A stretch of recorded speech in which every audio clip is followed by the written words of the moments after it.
Hello students, welcome back to my YouTube channel professor Shubham Tiwari. बात करेंगे आज आपके हैशटैग नंबर 14 FY बीकॉम का जो मैथमेटिक्स का हमारा सीरीज चालू हुआ है। लास्ट टॉपिक है आपका डिसीजन ट्री का। ये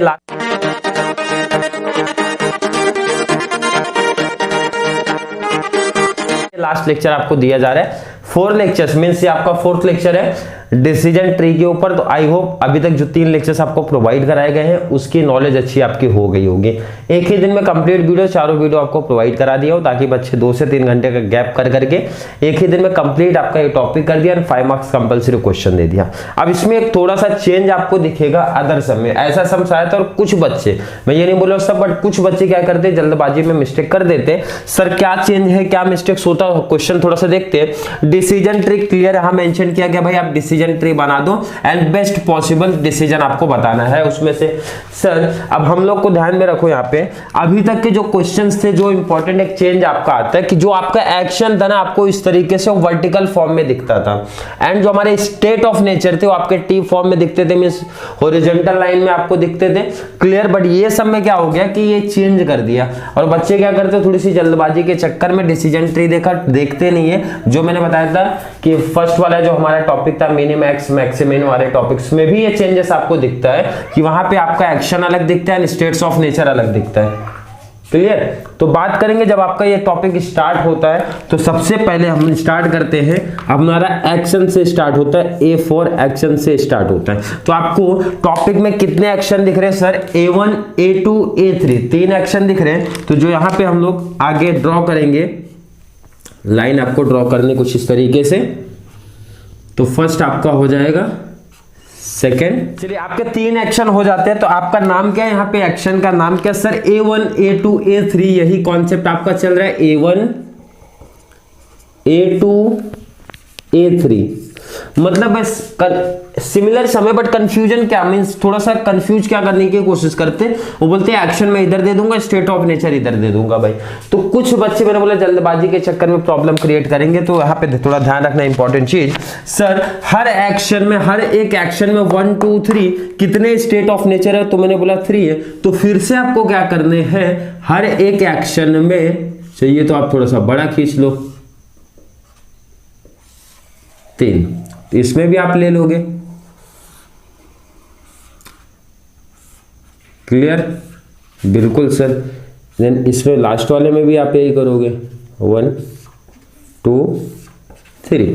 क्लियर है। नाम अगर मैं बोलूं नाम क्या दिया गया, तो आपने बोला sir S1 S2 S3 S1 S2 S3 S1 S2 S3। Clear है सर? बिल्कुल क्लियर है। यहां तक का कॉन्सेप्ट, कोई डाउट कोई कंफ्यूजन नहीं है। S1 S2 S3 है। तो मैंने बोला उसकी प्रोबेबिलिटी लिख दो बाजू में, प्रोबेबिलिटी लिख दो, अदरवाइज वैल्यू पहले पुटअप कर दो। चलो पहले वैल्यू लिख देते तो ज्यादा सही रहेगा। A1 की बात करते हैं तो A1 में थोड़ा ध्यान रखना, इसकी वैल्यू इधर दिख रही है आपको 40 50 20। 40 किसका? S1 का, 50 किसका? S2 का, 20 किसका? S3 का। तो 40 50 20। तो मैंने बोला 40 50 20।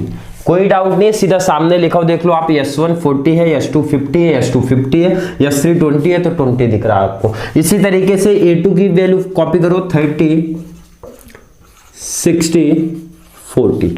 क्लियर है? हाँ सर। A3 का 10 40 60 10 40 60। क्लियर है सर?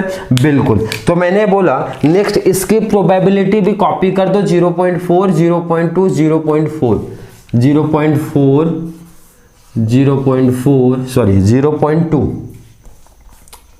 एंड 0.4। S1 का कितना सर? 0.4 है, S2 का 0.2 है, S3 का 0.4 है। तो बार बार आप यही कॉपी करो।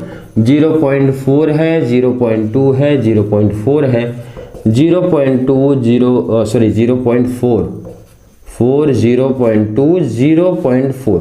क्लियर है सर? बिल्कुल। तो हम लोग लास्ट क्या करते हैं, इसमें मल्टीप्लाई करेंगे sir. Multiply multiply multiply multiply multiply multiply multiply करना है। बिल्कुल। मल्टीप्लाई करने के बाद कुछ तो वैल्यू आएगा। बिल्कुल सर, बिल्कुल सर, बिल्कुल। क्लियर है। चलिए मल्टीप्लाई आता है करने आपको, फिर भी एक का मैं मल्टीप्लाई नहीं, तीनों का बता दूं क्योंकि लास्ट आपका टॉपिक है तो कंप्लीट करा के दे दूं, नहीं तो प्रॉब्लम रहेगा कुछ बच्चों का। 40 मल्टीप्लाई 0.4 किया तो सर आया 16, आया कितना 16।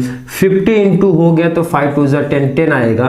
20 इंटू 0.4, 4 2 8 आएगा। क्लियर है सर। इसका टोटल इसी टाइम पे ही कर लो आप, तो 16 प्लस 10 26, 26 प्लस 8 किया तो आपका आया 34। ये जो टोटल आता है इसको बोलते हैं EMB।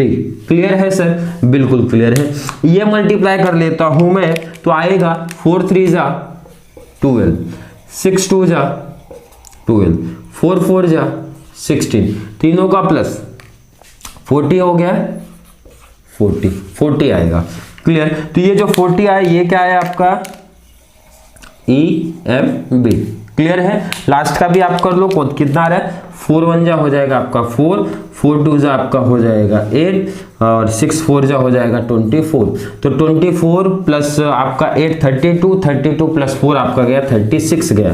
तो A3 का जो आपका टोटल आ रहा है, A3 का जो सबमिशन है टोटल आया EMB 36। तीनों में से सेलेक्ट कौन सा होगा सर? मैक्सिमम वैल्यू जो होती है हमारी सेलेक्ट होती है। तो कौन सा दिख रहा है आपको? 40 दिख रहा है। तो मैंने बोला लास्ट वाली लाइन लिख दो आप। लास्ट वाली लाइन क्या रहेगी हमारी?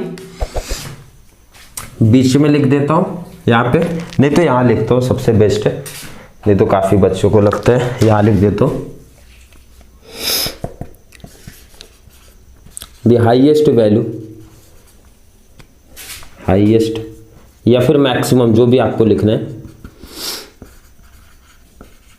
With 40। Therefore, the best course of action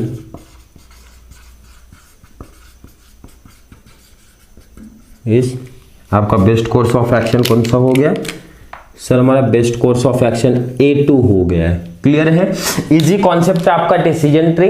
इसके बाद देखो 4 टाइप के सम, मतलब मुझे नहीं लग रहा है इसके बाद आपके डिसीजन ट्री का कोई टॉपिक पूछा जाएगा, चाहे आप डिस्टेंस वाले बच्चे हो अदरवाइज आप रेगुलर वाले हो, सबके लिए कंपलसरी बोला गया। मुंबई यूनिवर्सिटी के बच्चे जिनका सिलेबस है, तो सिलेबस मुंबई यूनिवर्सिटी का ही है, तो उसमें से ध्यान रखना। कुछ बच्चों का जो बार बार कमेंट ऐड कर रहे थे सर के मुंबई यूनिवर्सिटी के टेक्स्ट बुक से आप फॉलो कराइए, तो मैंने बोला देखो आपको बोर्ड एग्जाम को ध्यान में रखना, भाई आपके एग्जाम में किस टाइप के क्वेश्चन बनते हैं आप वो फोकस रखो। कंपलसरी चीज बोल रहा हूँ, अगर डिसीजन ट्री है तो ये जो 4 एग्जाम्पल्स हुए ना इसके बाहर नहीं आएंगे, क्योंकि मैं खुद बोलता हूँ, मैं खुद प्रॉपर पेपर एनालिसिस करता हूं। ऑलरेडी मनन प्रकाशन एंड जो भी पब्लिकेशन मेरे पास है सबको एनालिसिस करने के बाद वही क्वेश्चन पिक करता हूं जो आपके एग्जाम के लिए बेनिफिट्स है। क्लियर है। अननेसेसरी क्वेश्चंस करके कुछ कोई लॉजिक नहीं है, कुछ मतलब नहीं है। तो बेस्ट है हम लोग क्या करेंगे, प्रीवियस ईयर के पेपर को एनालिसिस करते हुए चारों जो एग्जांपल्स कराए हो, चारों 2016 से लेकर 2019 तक के पेपर के चारों एग्जांपल्स आपको करा के दिया, ताकि आपको एक आइडिया लग जाए कि भाई किस टाइप के क्वेश्चन पूछे गए थे एंड पूरी नॉलेज हो जाए आपका डिसीजन ट्री का। डिस्टेंस वालों का पेपर पैटर्न डिफरेंट होता है, रेगुलर वालों का डिफरेंट होता है। रेगुलर वालों को 5 मार्क्स का कंपलसरी क्वेश्चन बनता है, डिस्टेंस वालों का बनता भी है नहीं भी बनता है। ठीक है, तो क्लियर कर लेना। बट उनका 5 मार्क्स का नहीं रहेगा, आएगा तो 8 7 वाला पैटर्न चलता है उनका, तो वो चीज क्लियर कर लेना। उनको तो और बेनिफिट मिलता है भाई, मार्क्स एक्स्ट्रा मिल रहे हैं वहां पे। बट रेगुलर वालों को 5 मार्क्स तो कंपलसरी मिलेगा, तो इसलिए हम लोग ध्यान देंगे कि डिसीजन ट्री का एक लास्ट टॉपिक हमारा बाकी है, EOL। बाकी डिसीजन ट्री हो गया कंप्लीट। दिवाली से पहले मतलब कल और परसों के अंदर आपका ये टॉपिक कंप्लीट करा के दे दिया जाएगा। इससे पहले मींस दिवाली से पहले आपका ये हो गया एक तरीके से बोनस की 20 मार्क्स आपको मैथ्स में कंप्लीट क्लियर करा के दे दिए गए हैं।